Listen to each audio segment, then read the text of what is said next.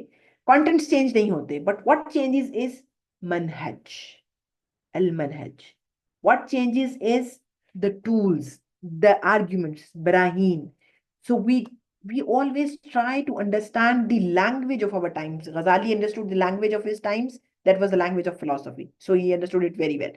What we need to do is to understand the language of our times, تاکہ ہم اس زبان کو سمجھ کر اس زبان میں اپنے دین کی ادلہ تیار کر سکیں.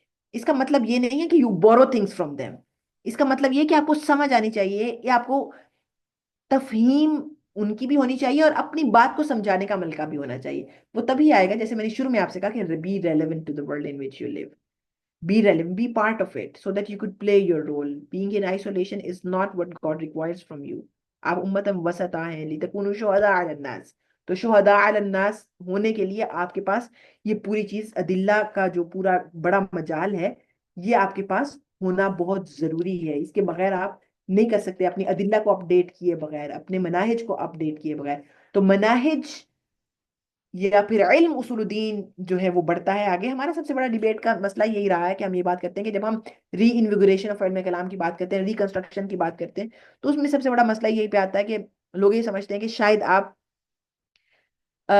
جو ہے وہ کانٹینٹس کو چینج کرنے کی بات کر رہے ہیں, یہ کانٹینٹس کو اڈیپٹ کرنے کی بات کر رہے ہیں, یہ کمپیٹیبلٹی مکمل لانے کی بات کر رہے ہیں. ایسا نہیں ہوتا, ایسا نہیں ہونا چاہیے. ہمیں اس چیز کی بہت ضرورت ہے. بہرحال ابھی تک ہم اس کے بنیادی جو ہیں وہ چیزیں بھی طے نہیں کر سکے ہیں, اور یہ بڑوں کے کرنے کے کام ہے, اسکالرس کے کرنے کے کام ہے, ہم جیسے طالب علموں کے نہیں ہیں. لیکن بہرحال چیلنج کیا ہے اس کو ریکگنائز کرنا طالب علموں کے لیے بھی بہت ضروری ہے.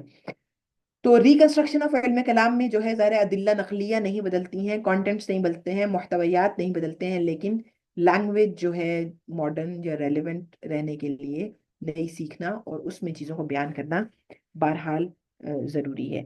تو آج کے دور کا سب سے بڑا بہت بڑا چیلنج جو ہے وہ یقینی طور پر سائنس ہے اور سائنس کی زبان ہے. اور خاص طور پہ یہ اس سے بڑا چیلنج تب بن جاتا ہے جب سائنس سائنٹزم بن جاتا ہے, جس میں سائنس مذہب کی جگہ لینے کی ضرورت محسوس کرتی ہے. لیکن ہم دیکھتے ہیں کہ بہت سارے سائنسدان جو ہیں وہ اب بھی دین کی ضرورت پر اور اہمیت پر بات کرتے ہیں. اور میں نے ایک انٹرسٹنگ سی ویڈیو دیکھی تھی کچھ ایسا پہلے, تو مجھے اس میں بہت مزہ آیا.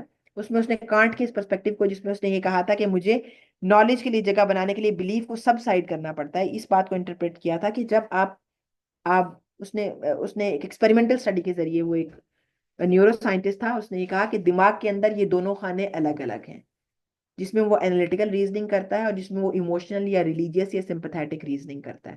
تو دونوں آرام سے چل سکتے ہیں.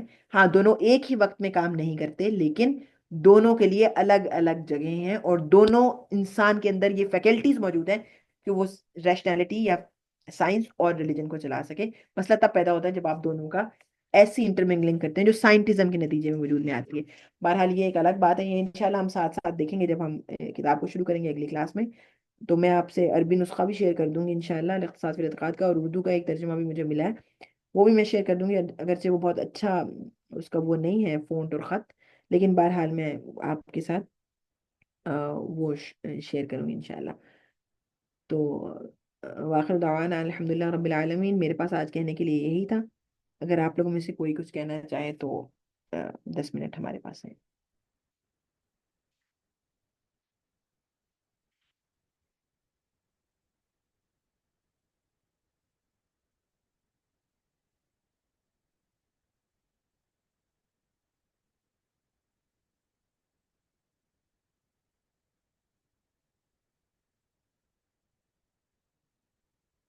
کوئی سوال یا کوئی بات مجھے, تو آپ مائک انمیوٹ کر کے بات کر لیں. مجھے تو یہ لگتا ہے کہ اس میں مجھے یہ لگتا تھا کہ ہم اس میں بہت زیادہ بات چیت کریں گے. تو اگر آپ ایک میں کوئی ٹریگر نہیں کر سکی کچھ بھی, تو اس کا مطلب ہے کہ پھر تو کوئی فائدہ نہیں ہوگا.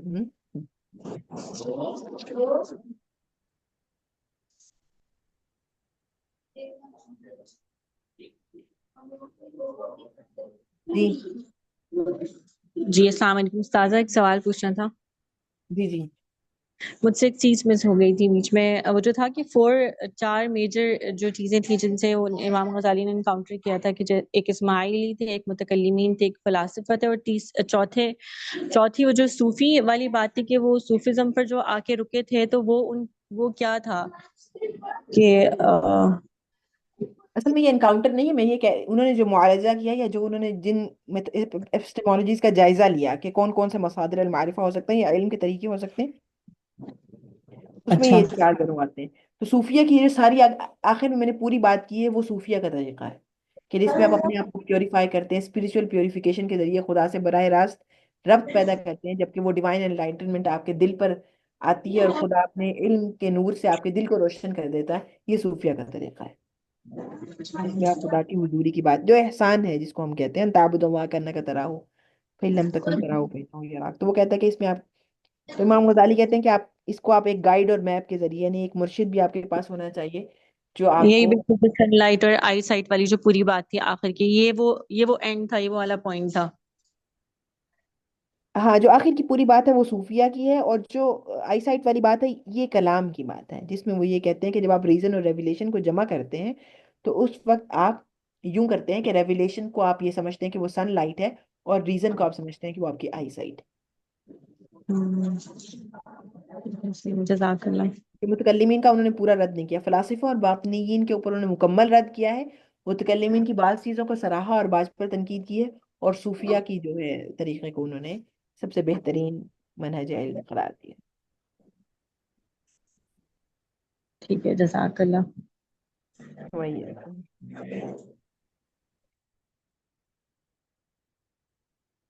ٹھیک ہے سدرا، پھر اجازت ہے، اس کا مطلب ہے کہ کسی نے کوئی بات نہیں کہنی ہے.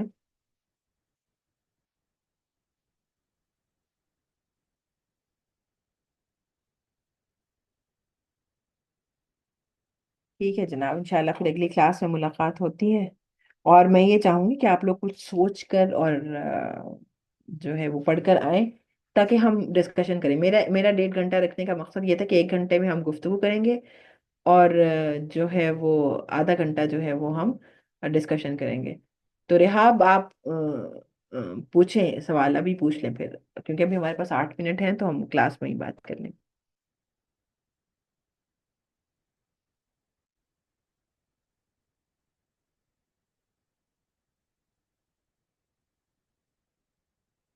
یا اگر ابھی آپ لوگ نہیں پوچھنا چاہ رہے یا نہیں پوچھ پا رہے تو پھر آپ پھر سوال ریکارڈ لکھ کے بھیج دیجیے، پھر اگلی کلاس میں پھر ہم سوال ڈسکس کریں گے، اس کے بعد انشاءاللہ پھر شروع کریں گے. ٹھیک ہے،